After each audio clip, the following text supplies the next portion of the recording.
How y'all doing? God bless y'all. Today I'm going to talk about Genesis 33 through 35, and it shows what happens after years of running, fear, and wrestling. Jacob has been away from home for 20 some years, and now's the moment he feared most has finally arrived, and this is the day to where he must face his brother Esau. Now, the last time they saw each other, Esau wanted him dead. And because of that, Jacob approaches the situation very, very carefully. Before the meeting even begins, Esau asks Jacob something interesting, y'all. He says, "What meanest thou by all this drove which I met?" Now, a drove simply means a herd or a group of animals being driven together. And y'all remember earlier, Jacob had sent wave after wave of livestock ahead of him: goats, sheeps, camels, cows, donkeys, all of that, y'all. And he didn't send them all at once either. Instead, he sent them in separate groups so Esau would keep encountering gift after gift before the two of them ever met face to face. Jacob hoped by doing that his generosity might soften his brother's heart and his brother's anger. So when he asked Jacob about the droves, Jacob then explains that they were sent to find grace in his sight. In other words, Jacob was trying to make peace before the meeting ever happened. But what happens next will surprise everyone. It surprised me when I read it. But not, yeah, it did. Instead of revenge, Esau runs toward Jacob. So much love. He embraces him, falls on his neck, and kisses him. And the scripture says they wept. That's a beautiful moment, y'all. The reunion Jacob feared for more than 20 years becomes a moment of reconciliation. And sometimes the situation we spend years fearing look very different when we finally face them, only because we think too much. We let our thoughts run us. Now, afterwards, Esau suggests that they travel together, but Jacob answers carefully because the children and animals, they must move slowly. So he tells Esau, "Go ahead." And he says he will follow him later and meet him in Seir. That's the land where Esau lives. But something interesting happens here, y'all. Don't it always? Jacob never actually goes to Seir. Instead, he travels to Succoth and later settles near Shechem. When Jacob arrives near Shechem, he does something that echoes the life of his fathers, just like Abraham once did. He built an altar. He calls the altar El Elohe Israel, which means God, the God of Israel. Now, this moment is powerful because Jacob had just received the name Israel after wrestling with God. And now he acknowledges that the mighty God who protected him and changed his identity is truly his God. But the story is still, I can't say still, it soon takes a painful turn. Jacob's daughter Dinah, she goes out to see the women in the city. They say of the land in the Bible. And while she's there, a man named Shechem, the son of Hamor, the ruler of their region, sees her and he defiles her. Later on, Shechem says he loves Dinah and asks to marry her. So his father Hamor approaches Jacob's family and proposes that their families intermarry and live together in the land. But Dinah's brothers respond with deception.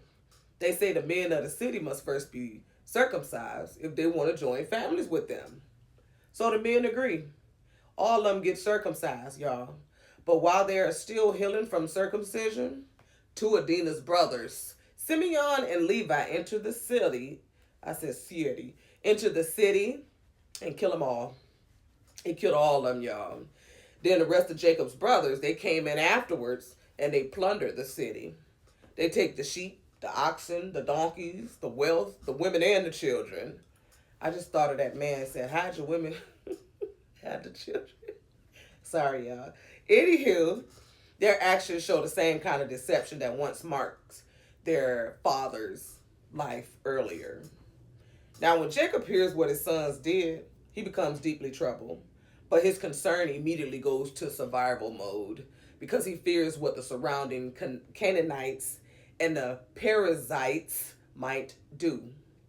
He says they may gather together against him and destroy his family. But his sons, they respond strongly. They feel kind of offended that he only worried about himself, but he was worried about his whole family. So the sons ask him, Should he deal with our sister as a harlot? So the chapter ends with the tension still hanging in the air. But in Genesis 35, the story shifts again. God tells Jacob to arise and go to Bethel and to dwell there and build an altar. Now, remember, y'all, Bethel is a very important place. It's a very important place in Jacob's life because Bethel is where Jacob first encountered God years earlier when he fled home. It was there that he saw the vision of the ladder reaching into heaven, and it's also there that he built his altar and made a vow to God. So before returning, Jacob tells everyone in his household something very, very, very, very important. Y'all remember earlier, you're going to remember when I say this, but anywho, he tells everyone in his family, put away the strange gods that are among you. Be clean and change your garments. Now the household give them their idols and their earrings, and Jacob buries them under the oak tree near Shechem. Y'all remember Rachel stole the idol from her father. Those are the idols they were referring to. And so this becomes a moment of cleansing for the family. And as they travel, something remarkable happens. The surrounding cities don't pursue them for what happened in Shechem. Remember Jacob was afraid of what they might do, but nobody pursued them because the scripture says the terror of God fell on those cities. They wasn't exactly, well, let me just stick to the script, y'all. In other words, God placed a supernatural fear on them so they would not attack Jacob's family. Now, when Jacob arrives at Bethel, he builds another altar and calls it El Bethel, meaning God of the house of God. God appears to him again and confirms the name change that happened earlier. Remember, his name was changed to Israel. Jacob is now officially called Israel. And God repeats the covenant that was first given to Abraham and Isaac, promising that nations and kings will come from him. But even in the middle of this renewal, sorrow appears again. Now, as the family travels from Bethel, Rachel goes into a very difficult labor, y'all. The scripture says she travailed in childbirth. The word travailed means intense pain and deep suffering during labor. Rachel dies while giving birth to her second son, y'all. And as she's dying, she names her son Ben-Ani, meaning son of sorrow, or Ben-Oni. Sorry, y'all, I'm not good with the pronunciations. But Jacob, he changes the child name to Benjamin, meaning son of the right hand. Y'all remember how much in love he was with Rachel. Even in grief, Jacob refuses to let the child's identity be defined by sorrow. Rachel, she's buried alone near the road near Bethel. I wouldn't say alone, but she's married along, A-L-O-N-G, y'all. Now, another painful moment appears. Jacob's firstborn son, Reuben, he lies with Bilhah. Y'all know who Bilhah is. That's Jacob's concubine. Now, this act was considered deeply shameful and dishonorable, something detestable. And because of it, Reuben, he later loses the privilege of his birthright. Finally, the chapter closes with the death of Jacob's father, Isaac. Isaac lives 180 years, y'all. That's a long time. And something remarkable happens in the end. But y'all remember, Esau thought his dad was going to die sooner, but he didn't. It's a long time, 180 years. The two brothers who was once divided, Jacob and Esau, they come together to bury their father. And Genesis 33 and 35 reminds us that life rarely moves in straight lines. There's always some type of zigzag up and down and round the corner back.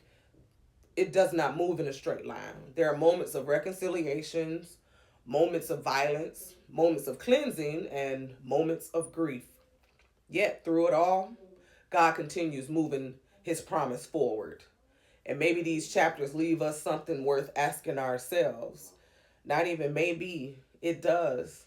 When God calls us back to places where our story first began, are we willing to let him remove the things we've been holding on to so we can truly walk forward as the person he is calling us to be?